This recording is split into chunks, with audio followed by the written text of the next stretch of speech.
know you're crazy, but I only wanna be with you. You think I'm shady cause I'm out here trying to make some moves, but it ain't like that. Just know that I'll be right back. I'll give you all my time just to let you know you're mine. It ain't nothing. Promise I'ma do it all to give you something. This love I got is only for you. You're my comfort, my future husband. I'ma give you all my heart, yeah, all of it, yeah. Baby, I know that I gotta come fix it. You the only nigga that I be missing. Swear I'm coming home to give you the business. Turn off my phone, it can leave me a message. I'ma just cover your body with kisses, kisses. Rub your body down, you know that I miss it, miss it.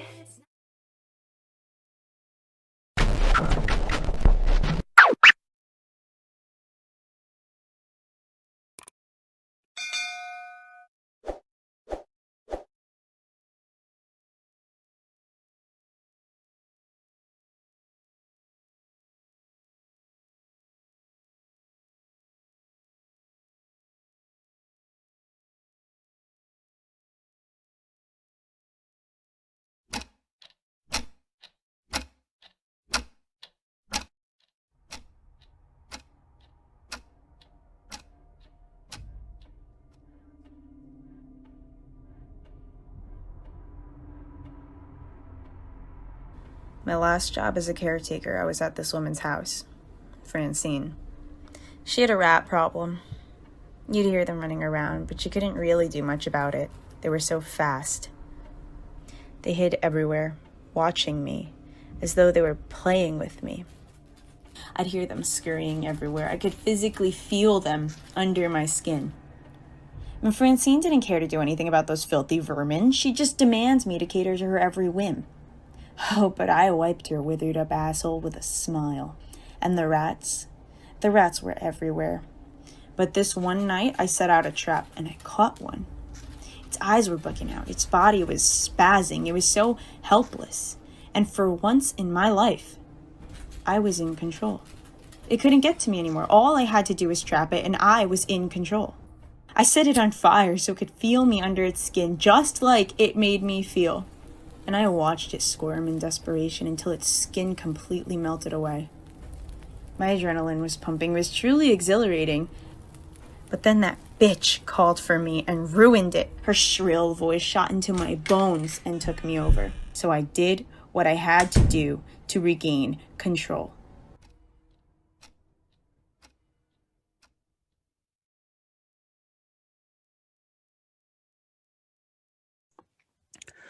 All right, folks, welcome to Happy Hour with Lito.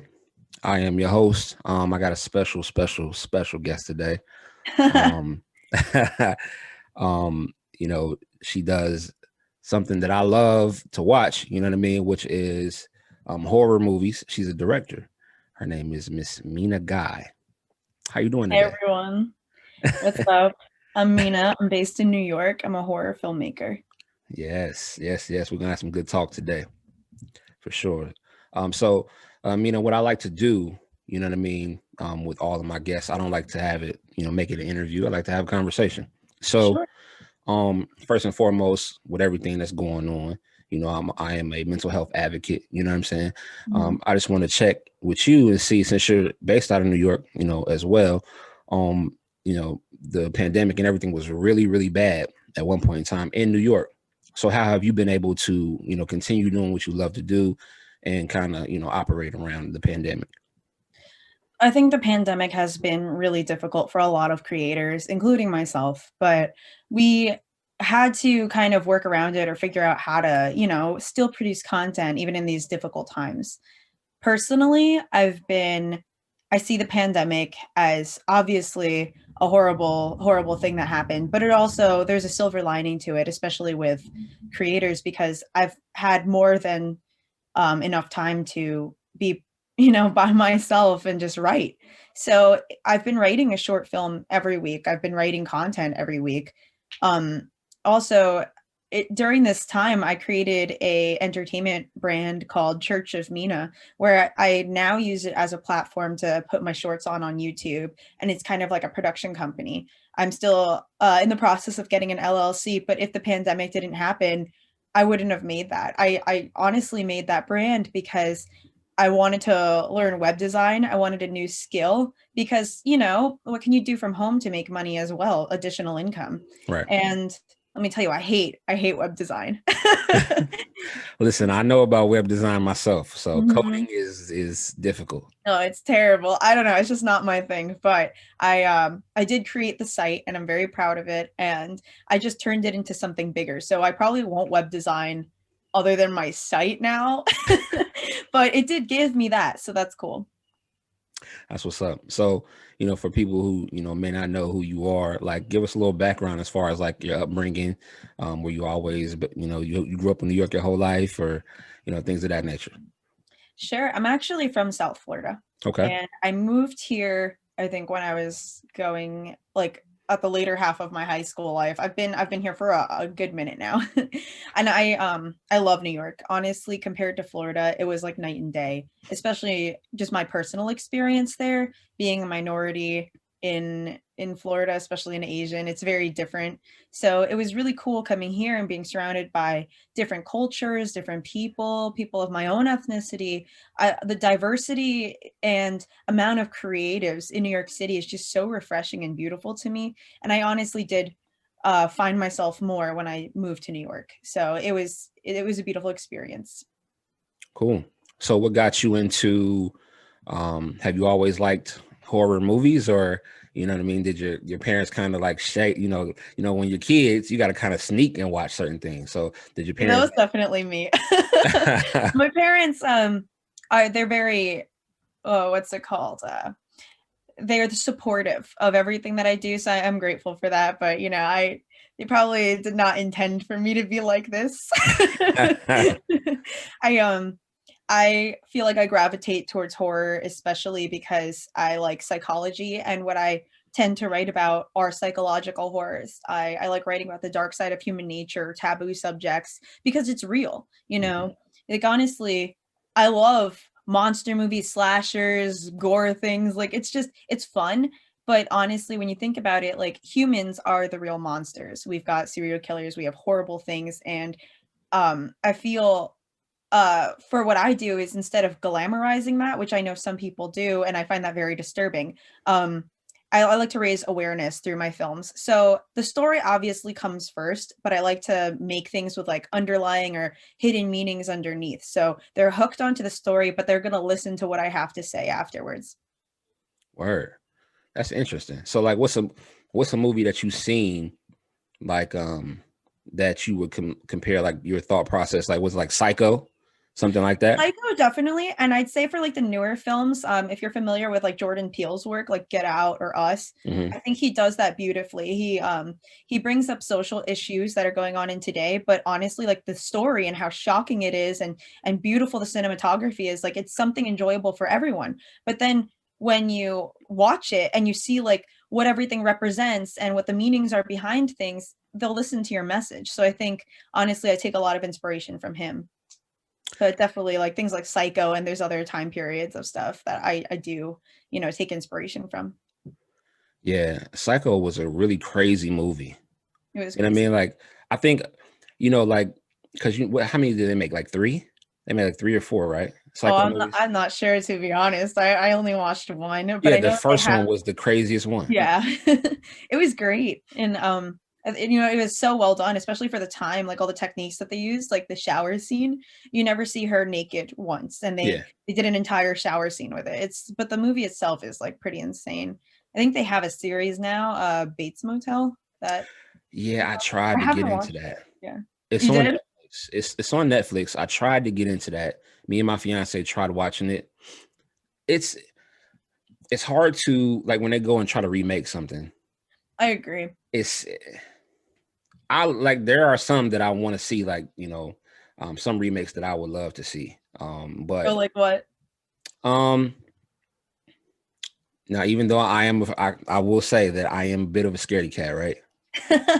I watch the movie, but like, there's times where, like, me and my fiance are watching a scary movie, and then she sleep, and I'm like, hold on, now you can't leave me here in the dark That's so funny. watching a scary movie, because then I'll be like, babe, you up? Okay, well, I'm gonna go ahead and cut this off.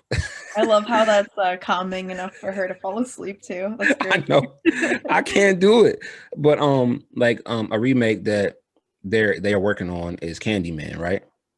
I just Oh want to yeah, see how they're going to do, like, you I know, agree. I just want And to see I how they're think going to do it. Jordan Peele's a part of that as well. So like he's helping produce it. So that's pretty cool to see. I could be wrong, but that's what I heard. So, but I would like to see that remake as well. I think it's cool.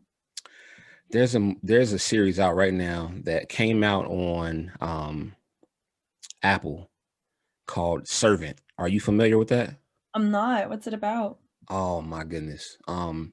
The director is, I don't want to mess his name up. M. Night. Shyamalan. Yeah, him. Yeah. Him. And it's about it's this married couple. Okay. The mom, she lost her baby. Well, what happened is, without telling too much of it, the baby was born, and I guess she must have been going through some sort of depression or whatnot. The husband was working, as always. He's like a chef. And one day she was just so overwhelmed. She went to the grocery store. She brought the groceries in the house, left the baby in the car. Baby died. Oh. Right. Oh, that's pretty shitty. But right, that's terrible. But now in her mind, he's not gone. So they had a doll that represented the baby for her. I guess it was like a coping mechanism or something. I see She how this is believes going downhill. she believes this doll is really her son. So Disturbing. they hire a nanny from this crazy town that doesn't have a lot of people. She's probably 18. She comes in to help raise the the doll. Basically, like, the husband knows that this is crazy. He's like, we got to get her some help. Yeah. Even her brother comes in, but at one point in time something happens and the doll becomes a real baby. You have to watch this. It's crazy. I definitely will. You have to. It's called Servant. And M. Night, was Shyamalan, is that his name? Yeah. All of his movies are excellent. I love him. He's great. So what's some of your favorite like horror movies to watch? Gosh, this is such a tough question. Honestly, I wouldn't say that I necessarily have a favorite because it always shifts, and I feel like there's many different subgenres of horror. So Yes. there's so many gems, there's so many things that, like, I would say, here's something that's good, here's something. I'd say at the moment, probably my favorite I'd say is Les Yeux Sans Visage. It's a French film, and it was made in, I don't know, a decade, but it's black and white. It's pretty cool. But for its time, the special effects were insane, and it's very taboo. Without giving too many spoilers, because you could find this online, there is a face removal scene. So they actually remove someone's face unwillingly and put it on another girl because she's deformed. So the entire movie is just really disturbing, but it's not all gory. Honestly, there's a lot of like psychological aspects to it. And I feel like, one of a kind, really.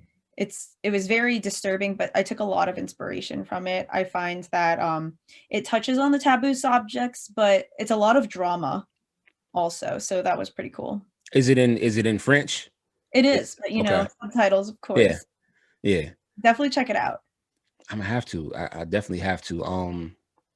Listen, I'd love to hear your thoughts. Yeah, I'm gonna have to check it out because I love all kinds of scary movies. There are some that they come out with now that seem a little too real for me, like when it involves like religion and stuff like that. Oh yeah, like culty stuff. Yeah, I'm like, I don't know. I made a short film rather recently. It was actually during the pandemic. Safely, of course, I produced it, but it was a no budget film, and it was more of a passion project. I wrote it in 3 hours with my friend, and we filmed it the next day. We just got actors, like, after we wrote it, we got everyone together, we looked up locations, and so we filmed it in, I believe, a total of like 10 hours, but it was pretty cool. And it was about a girl who she's kind of lost in life. So she goes to a priest for guidance, and his ways of, coping and healing people are very unconventional.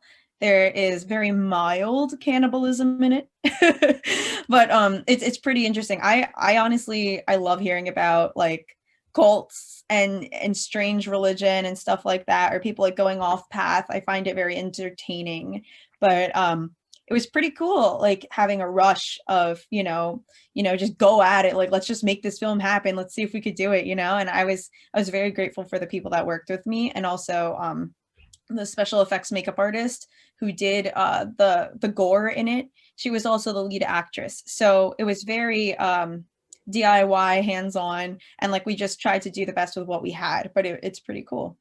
That's dope. Is it on YouTube or?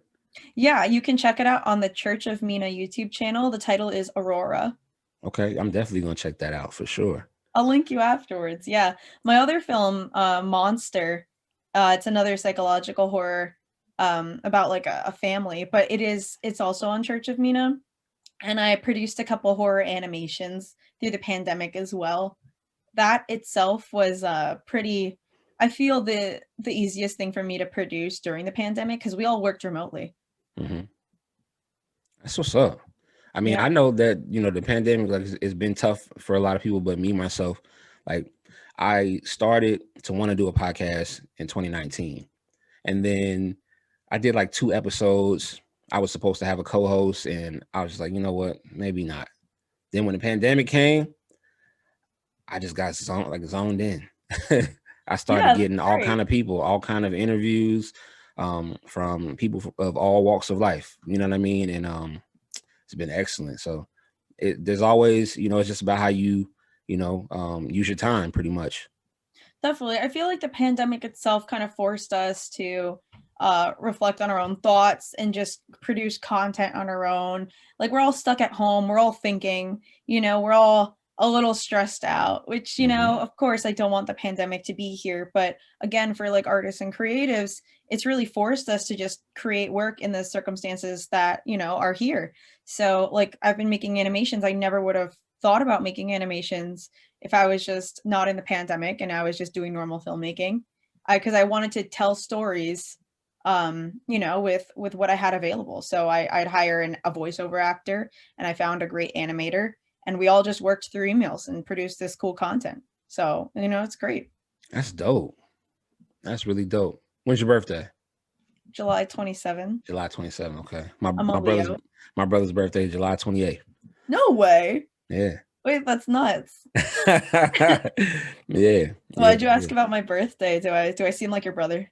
Well, like creatively, you know what I mean? Of course, I don't necessarily believe in, all the time, as far as horoscopes, but okay. a lot of creative people, like I'm a Virgo, you know what I mean? Mm-hmm. Like I'm a very creative person.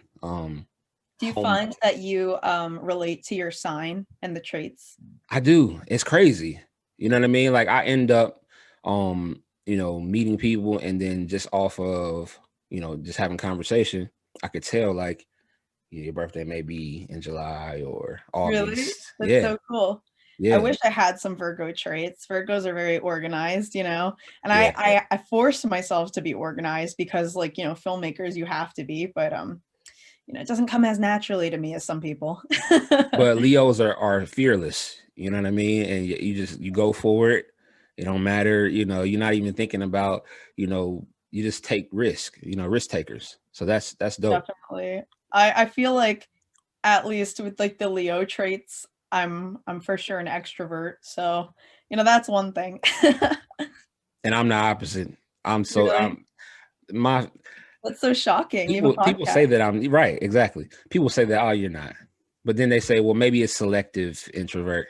That makes sense. Have you ever taken the personality quiz? I did. Yeah. What were you? I was an introvert. You were? Yeah. Oh, that's so funny. I know. It's crazy. It was pretty cool to take, though, right? Yeah, it was. We actually had to take it for work a few times. Oh, really? So I took it twice, and I came out the same both times. I did the same thing. It's funny. I took it before the pandemic, And then because we've been in here for like, a year or Yeah. several months at least, like however long everybody's been quarantining, I was wondering if, the circumstances of the pandemic, it made me a little more introverted than before, but my personality was the same. I'm an ENTJ. They gave me the little picture and they're like, you're like a dictator. You're like Napoleon. I was like, oh, great. Now you're Napoleon. Yeah. I mean, we're both short, so here you go. That is hilarious. So, I know you gave me like quote unquote your favorite horror movie. When I grew up watching, I watched stuff like Nightmare on Elm Street and stuff like that. Oh, fantastic! Yes. And I was always scared. It's creepy. Hell, I mean, dude, I'm scared to go to sleep. It still freaks me out. I'm scared to go to sleep because of him. Freddy Krueger. Haunt your dreams, yeah. But honestly, and again, it freaks me out even being a horror filmmaker, but I think it's really cool to have made a character and a story that really affects people. So I feel like that's one of my goals as a creative, to like create some type of character or monster that really sticks with people and it's timeless. It's a classic. Yeah, it's a classic. I mean, like even today, if you think about all of the movies that have come out, right? Like you can watch a movie and it may affect you in the moment, but like me, Freddy Krueger is always going to be, you know what I mean? Like it's like that guy can get you in your sleep. Oh, it's definitely creative. And also, I find a lot of respect for that movie because they used a lot of practical effects. Like I think there was a scene in one of the Nightmare of Elm Streets where like Freddy, on his chest, you see like a bunch of faces, of people. They made that. It was just this giant like thing that they made. It's not CGI, and so it's pretty cool to see stuff like that happen, because also as like an independent filmmaker, there's a lot you can do, especially with practical effects. Like you don't need like crazy. I mean, of course, that is going to be a budget in itself, but still, like, you don't need to know how to do CGI. You don't need a CGI team. You could just create something, and I find that like really cool. Yeah, I think the scene you're talking about was, I think he was eating people. Probably when he ate them, like they would appear in his chest. I think so. Yeah, it was creepy. I was a kid, and at one point in time, I don't know if you remember this. I might tell my age here, but I remember they had a Saturday series on Fox that was Nightmare on Elm Street, and it was like totally different. Like it was a full series, no new. Oh, wow. Yeah, it was crazy. And did you like it? I was terrified. But you still watched it. I watched it and I was terrified. And my mom used to say, now don't, you're watching this and then in the middle of the night, you running in the hallway or something trying to, and I used to be like, I'm fine. I'm gonna be all right. It's so funny. I was that person that would say, like, I'd be scared of something so much. I went to a carnival. I'll never forget it. Went to a carnival, played this game, and they had like a mirror. And on the mirror was a picture of Freddy's face. Oh, wow. And I won it. You won it? And put it up in my room. Okay, so you were freaked out about him, but you still like put him in your room. I felt like he would protect. I was in my mind. I was like, okay, if I get this and hang this up, he's not gonna mess with me because, But that's really ironic. But honestly, it's not too crazy of a thought. I feel even when I'm making stories, and a lot of these things are like really horrific and horrendous, like it's horror. But there's like a sense of it's really cool just being able to kind of own your fears and dominate them in that kind of sense. Like I write about what I'm scared of, or I write about the things that freak me out. I own it. I take ownership of that. So it's like kind of telling your fears, like, don't worry, like you can't hurt me. Right. I've tackled this. So you putting the Freddy Krueger thing in your room, it's like, nope, this is going to protect me in a sense. I'm kind of owning up to my fears. Here it is. You can't bother me anymore. So I feel like, pretty cool. Yeah. I never thought about it like that. But I did look at it like back then, like he's going to like, if I put this up, he's going to like not bother me. Like, You know what I'm saying? So, and then there were some of his movies where they were like funny. Some of them, they had like comedy in them to a certain degree. Like when he was playing the Nintendo Power Glove, I think it was like the fourth one. That was hilarious, you know, what he was doing to people. And even there's like a lot of comedic aspects in it, and I feel that's kind of cool with just horror movies in general, like tackling like horror and comedy. It's really funny. It's like, how can this slasher be funny? But also, you know, like there's a lot of even like those B-rated or like it's supposed to be bad type horror movie, like, you know, like Sharknado or Zombievers and Rubber, the telekinetic tire. Like that's ridiculous. Sharknado sucks. It's like, it's, you know what, but if you get really drunk and want something on to watch and just be like, what am I watching, bro? Like it's Sharknado. Sharknado, the first one or the other ones? Oh, I did not bother with the other ones. Okay. But the first one for sure. Sharknado. I said, what the hell am I watching? I have like, I don't know, I have like a soft spot for movies like that because it's just like, it's so funny. Like I'll get really high and then I'll watch Zombievers and I'm like, bro, what am I watching? So what kind of mental space do you have to be in for you to really tap into you know, writing something that you know is going to be like, you know, really crazy and you know people are going to enjoy it? That's a really interesting question. So I'd say for my mental space, I would definitely just want to have like a nice serene area, which it sounds kind of weird because the stories that I'm writing are like creepy, but I want to have my own space and you know, good surroundings to write. And sometimes I would watch some like short films or I'd read a little bit of you know, horror stories and stuff like that to kind of give me inspiration. And then I'd find a place where I'm like alone and I'm able to just like dive into my thoughts and create these stories. As for like people enjoying it though, I feel like it is a big thing, but it's also not my number one concern, which is kind of like funny. I do want, obviously the audience matters, but you know, I feel personally if I can just affect people in some type of way, that's the biggest thing for me. Like I put my horror film Aurora on Reddit and someone commented and they're just like, why would you do this? This is so creepy. Today's society is already like fucked up as it is. We don't need this right now. Right. And I laughed so hard. And I'm like, obviously this person, you know, was not with it, but they didn't say it was bad. And I affected them, you know, like I provoked an emotion in someone. And that's kind of like my ultimate goal. That's dope. That's dope. So would you say another kind of psychological horror movie would be like Saw?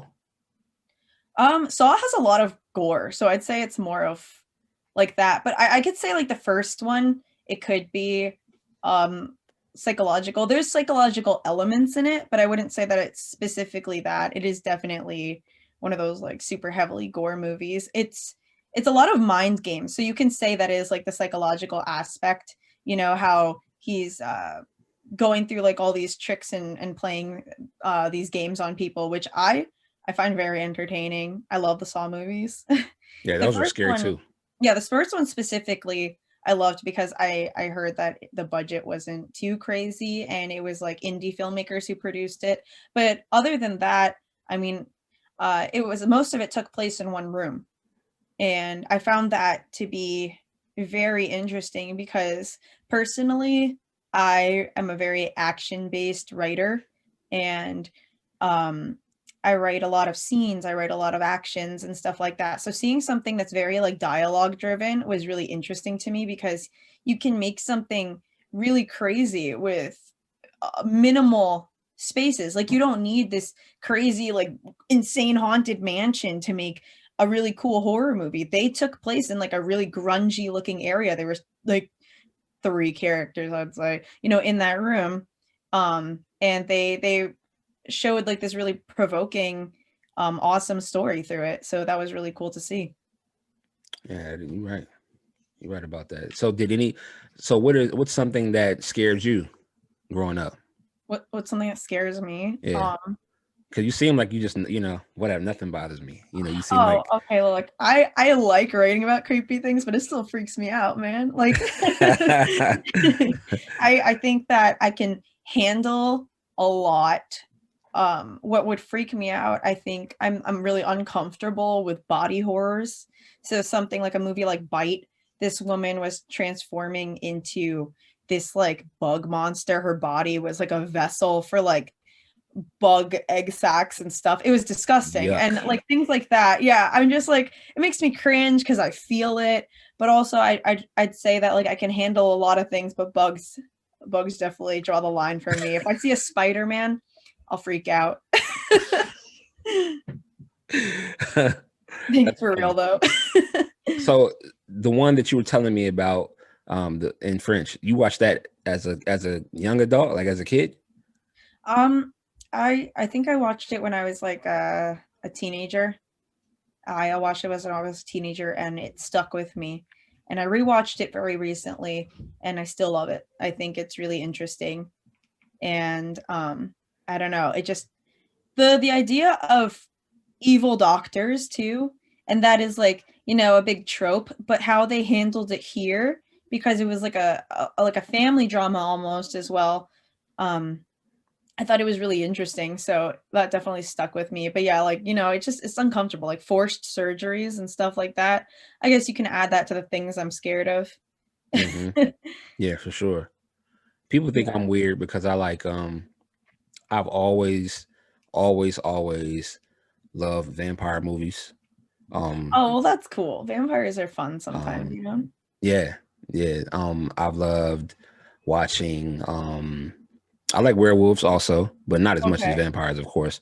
I am a zombie head though. Yeah. Zombie everything. Right now, I'm not the biggest fan of zombies, but you really? know, it's funny. Yeah, I just feel like it's so overdone, but that's just a personal thing. You know, I was actually named after Dracula's lover. Her name, like, it was a nickname. It was Mena. And so if you look at the Bram Stoker's Dracula, like, that was his person. So my mom named me after her, and I was like, maybe that's where my horror roots came from. That's dope. I didn't even know. See, now you're gonna make me go back and watch it. Hell yeah. That's yeah, dope. so I'd say vampires, werewolves, zombies, I would rank them in that order. Probably. I would say vampires, zombies, werewolves. Werewolves, yeah. Cool. I've Cool. watched every zombie movie, I think. What's your favorite then? The very first Night of the Living Dead. Oh, okay. Classic. Black and white. I mean, you can't make anything like that. No, for sure. Are you a Walking Dead fan? Yes. Yeah. Yes, I am. I never watched the show actually, but I was thinking of getting into it because I heard that you know, zombies weren't the main point of the show. It was like the human nature. And so I was like, maybe I'll give it a chance. I think if you started watching season 1, you'll be hooked, because that's what happened to me. Yeah. I was like, okay, let me watch this first season and see. And the first episode, you have to watch like the second one. I mean, it's literally just like that. Like, wow. Like, you know what I mean? Because you want to know what happened. Like, they kind of just throw you into the situation of, you know, what's going on. And then of course, you know, you see all the characters and you get to meet all the characters and see what's going on. It's really good. What is your favorite character? My favorite character is no longer on there. Yeah. And just in case you watch it, I'm not going to tell you, because okay. Spoilers. I see. I don't want to do that. I don't, you know. That's fair. I've met quite a few people though. This is awesome. I've went to like these here in Ohio where I'm at. They have this thing called Horror Hound Weekend, right? Ooh. Cincinnati. Now you can go that weekend. It's just like they do with Comic-Con and stuff like that, but it's just with horror film people. So sick. Yeah, so you can go and you can take pictures with them. I have a photo with the clown from why am I forgetting his name? No. Was it a recent one? No, he was an old what was the Devil's Rejects? Oh wow. I have a photo with him. Oh, that's awesome. I know. I'm gonna have to send it to you. I'll send it to you through email so you can see it. It's crazy. And I have like, the Devil's Rejects. Yeah. yeah, he's I have his he signed a picture for me and everything. That's Um, awesome. yeah, that was dope. Um, and then like, you know, he recently passed, like I think last year. Yeah, I was gonna say rest in peace to him. Yeah, rest in peace to That him. was very unfortunate. Devil's Rejects, one of my Definitely an favorite icon. movies. One of my favorites. I And felt like it's so raw and gritty, you know, yeah, for sure. they like that. I mean, I forgot who the director is of Rob Zombie. Rob That's who it is. Zombie. Yeah, Rob Zombie. I gotta meet him one day because he makes some Definitely. crazy movies too. Oh yeah, he's nuts. Yeah, his mind is, you know, you could just, because just by watching some of these movies, you like, man, like what was the director thinking when he was writing this? You know what I Oh mean? yeah, So for sure. It's really interesting to see that. And a lot of times like, you know, you see the most horrendous movie or like really interesting and the creators from it are just like super normal chill people. yeah, I don't know how Rob Zombie is. You know, he seems yeah, like a character, but you know, it's cool to see like the worlds that he creates and the stories that he makes. that's a fact. Were you a big fan of like Halloween or Jason? Yeah, definitely. I love all those like iconic horror movie characters. I feel like it's really cool and also again that's something that I would love to do at some point in my career was just, you know, create this iconic character that really sticks with people. You know, it's like even like Leatherface, you know. That dude. With Leatherface, see, I like the ones that the characters that they make and they base it off of a true story that they may have heard. It could be, it Yeah, could not like be urban true. legends or Yeah, something. Oh, yeah. for sure. So they were saying that Leatherface was really a real person, like in Texas. Yeah. I've heard about that. Like there was, I think it derives from an actual story. I don't it's obviously probably not accurate to the actual movie, Right, right. but it did come from somewhere. And you know, I find that to be really interesting. I think they also took inspiration from some serial killers like Ed Gein and some others, which are super disturbing. But you know, it's crazy to just think that, you know, some of those aspects are real. You know, Yeah, human nature is so creepy, could be so disturbing. that's true. You know, I look at some of these movies and I'd be like, I would never take a road that's, I don't know, Oh and just yeah. be like, yeah, this is a shortcut. And I'm not from here. So I'm gonna take this shortcut and I'm gonna drive down it. Oh, and I see a house. So I'm gonna go to this house that, you know, because, you know, Oh, definitely. I feel maybe like, you know, watching horror movies makes me, you know, not necessarily as scared, but I'm like alert from like whenever I go places. Like even the Human Centipede, the girls were what's it called? They were lost and it was raining, so they went to some guy's house and boom, they're now an experiment. So I'm like, oh yes, you know, horror movies teach me not to be naive and trust everybody because you never know. I don't think that, you know, the Human Centipede would ever be real. Hopefully not. But I mean, you know, I'm not going to be knocking on someone's door to find out. So right, right. And you know, a lot of these other movies that aren't really horror, like have you ever seen Hostel? I think so a while ago. It's like about these people who were Is it the Hound? they were checking into this hotel, Okay. and like they were like meeting these nice people in, I think it was France or something, and then they meet these nice people and all of a sudden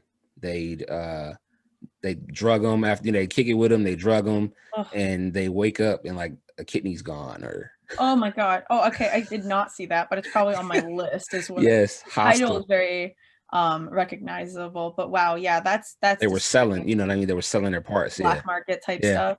That's Mhm. so disturbing. But like, you know, I've always actually wanted to write a story about something like that, you know, because it's just so it's so awful. Like imagine like someone's just trying to take your organs for money. Like what? I'd be like, and that stuff makes me not even want to visit other countries. Like, I'm not, listen. Or if I go over there, like, I'm going to be on high alert all the time. People be nice to me. I'm going to be looking at them like, Why I are you don't doing this know. to me? Yeah, why are Why you are you so doing nice? Like, what are you trying to do? Like, I Yeah, don't, you know, it's so it's funny. it's really different. So, you know, in a male dominated, you know, which is unfortunate, you know what I'm saying, a male dominated genre, you know, like this? Do you have any mentors that you kind of look up to, or because I know a few other women that are doing what you're doing, but it's not a lot. You know what I mean? So do you have any mentors that you kind of look up to try to get like, you know, inspiration, or you just like, you know what, I'm just going to do my own thing?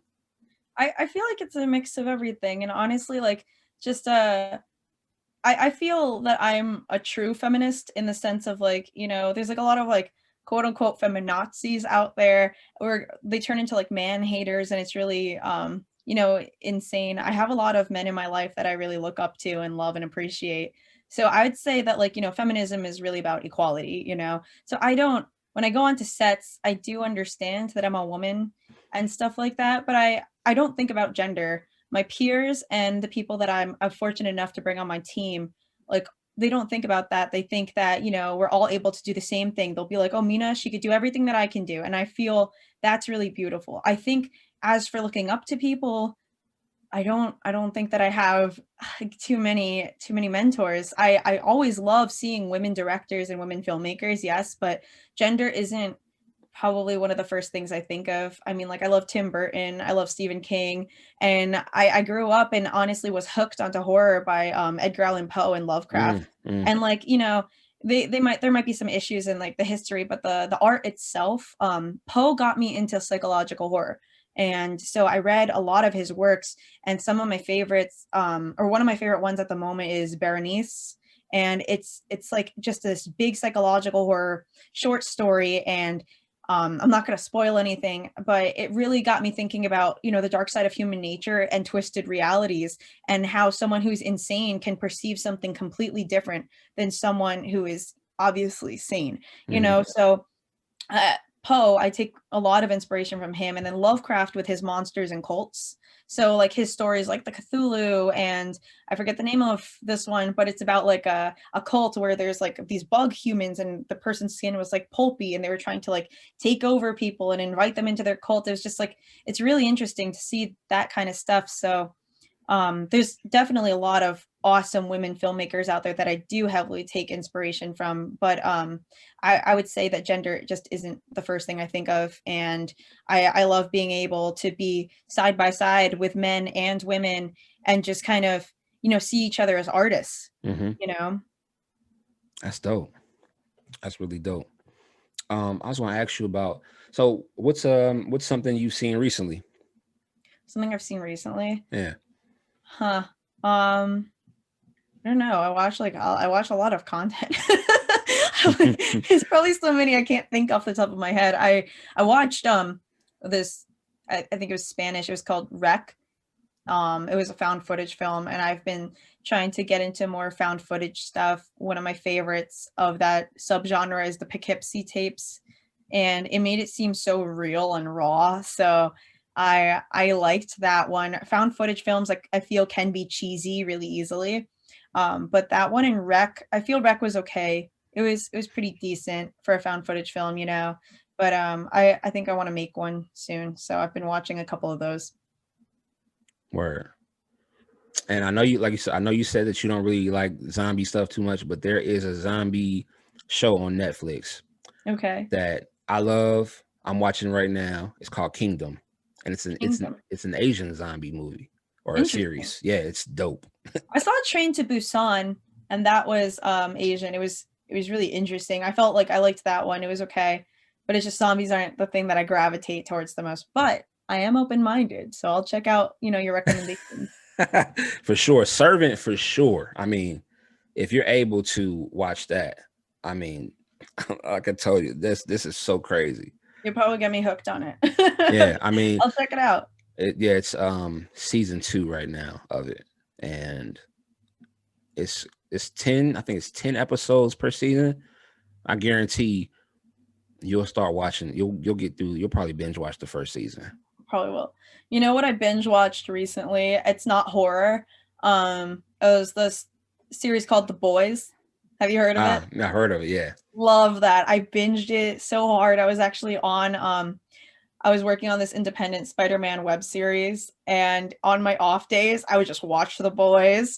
It's so good. But honestly, I liked that series a lot, and it gave me a lot of inspiration for some of my own works, because I don't really like in your face gore and all this like, crazy stuff. I mean, it's fun, but that's not necessarily what I tend to write about. And so watching The Boys, like there's so many different characters and what's it called? Like it shows like dark sides of politics of superheroes and stuff like that, and how there's corruption in the government. And that's something that I was just like, wow, this is interesting. And also like, there's a lot of like horror elements to it. Like it's scary at times, and some of the fight scenes or characters, it was just very disturbing. So I felt it was so well done. The Boys, I'm gonna have to check it out. Oh, you have to check it out if you haven't. I definitely recommend. Cool. I'll make sure I do that. Well, do you have anything else that you want to, let everyone know about, that you want to, promote or anything of that nature?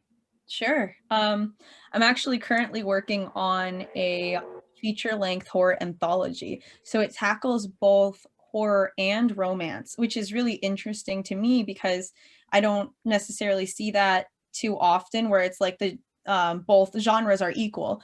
I watched, I'd say like Let the Right One In. It was a vampire horror movie that had both horror and romance. It was really cool. But what I'm doing currently is trying to make an episodic type film that and each episode has both of those genres in it. What I'm currently doing, and the theme of it, is meals of the day. So it's interesting. So we'll go from breakfast to brunch, lunch. I made last week when I was in Boston, I filmed my dinner ones. I did dinner part 1 and part 2, and I'm going to do dessert and midnight snack. So it's going to be interesting seeing these things happen. But also with my dinner film, what I kind of did was I had a husband and a wife sit at a table and kind of talk about an issue that they had. But as the film progressed, we see that it's like, it just gradually gets worse and worse. But this one is dialogue driven. I actually gave it to myself as a challenge for this one episode because, again, I'm a very action based writer. Right. So, to see something where characters are sitting down and it's all about camera angles and I don't know, just like the dialogue, the story itself. When I gave the script to a couple people, it was so funny because I saw their facial expressions just like they looked so shocked as how it unfolded. So that was cool for me, but it is one part of my entire horror film. And that is going to be hopefully done by this summer. And I'll be pitching it around to networks and putting it out there. If anybody wants to support, I have a Patreon. It is patreon.com/Church of Mena. So you guys can find more information about my anthology and stuff there. But also, if you guys want to keep up with me and some of my horror things, horror stories, horror works, I also blog about true crime, history, etc., etc. It's a general horror blog called Church of Mena, and it has there's a YouTube channel for it, Facebook, Instagram, Twitter. You can find it all under that name. And if you guys want to just keep up with my personal things, I'm on Instagram, Facebook, Twitter, etc., as Mena Guy. That's MENA GUY. That's dope. I think she said it all, people. I'll thank you for doing this. You know what I mean? This was great. Thanks for having me. I could have talked probably for another hour and a half about horror movies. But hey, yeah, look, hit me up if you ever want to chat anytime. I'm always down. Yeah, we'll have to just like, when they start releasing more movies and stuff like that, we'll just have to, because now I'm going to go and try to find those ones that so we can talk about it, because that's what I like to do. So just hit me up, I got you. Cool. I appreciate it. Well, listen, y'all, this is Miss Mena Guy. Y'all make sure y'all go follow her on all of her social media platforms, and check out her YouTube, Church of Mena, and be on the lookout for everything that she has coming up. All right. All right, y'all. And this is Happy Hour with Lito. Y'all be cool.